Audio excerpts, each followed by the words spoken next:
ജനിമൃതികളുടെ ബന്ധനമറുത്ത് മോക്ഷം തേടി ആയിരക്കണക്കിന് ഭക്തർ ഇന്ന് തിരുവില്ലാമല പുനർജനി ഗുഹയിൽ നൂഴൽ പൂർത്തിയാക്കി.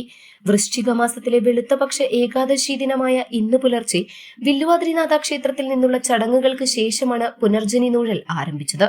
പൂർവ്വജന്മങ്ങളിലെ പാപങ്ങളിൽ നിന്ന് മോചനം നേടി പുതിയൊരു ജന്മത്തിന് തുടക്കമിടാമെന്ന അചഞ്ചലമായ വിശ്വാസമാണ് ഈ പുണ്യകർമ്മത്തിനായി കേരളത്തിന്റെ വിവിധ ഭാഗങ്ങളിൽ നിന്നും ഇതര സംസ്ഥാനങ്ങളിൽ നിന്നും ഭക്തരെ ആകർഷിക്കുന്നത്. ചരിത്രവും ഐതിഹ്യവും ഇഴചേർന്ന ഈ കഠിനമായ അനുഷ്ഠാനത്തിന്റെ ഭാഗമാവാൻ നൂഴാനെത്തിയവരും ഭക്തരുമായി ആയിരങ്ങളാണ് ഇന്ന് തിരുവില്ലാമലയിൽ തടിച്ചുകൂടിയത്. 150 മീറ്ററോളം നീളമുള്ള ഈ ഗുഹയിൽ വെളിച്ചമില്ലാത്ത ഇടുങ്ങിയ വഴികളിലൂടെ ഇരുന്നും നിരങ്ങിയും മലർന്നു കിടന്നും മാത്രമാണ് ഒരാൾക്ക് മറുവശം എത്താൻ കഴിയുക.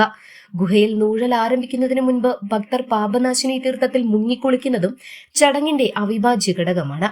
ഇത്തവണയും പുനർജനി ഗുഹയിൽ ആദ്യമായി നൂഴിനിറങ്ങിയത് തിരുവില്ലാമല സ്വദേശി ചന്തുവാണ്. വർഷങ്ങളായി ഈ ചടങ്ങ് മുടക്കാതെ നടത്തുന്ന ചന്തുവിന് പിന്നാലെ ഈ വർഷം അദ്ദേഹത്തിന്റെ മകനും ഗുഹ നൂഴ്ന്നു പുറത്തു വന്നത് ഭക്തിയുടെ പാരമ്പര്യ കൈമാറ്റം വിളിച്ചോതി. ഈ കാഴ്ച ഭക്തർക്ക് ആവേശമായി.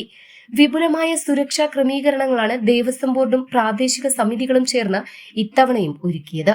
ഫയർഫോഴ്സ്, പോലീസ്, സന്നദ്ധ സംഘടനകൾ തുടങ്ങിയവരുടെ നേതൃത്വത്തിൽ കനത്ത സുരക്ഷാ സംവിധാനങ്ങളാണ് ഭക്തർക്കായി ഏർപ്പെടുത്തിയത്.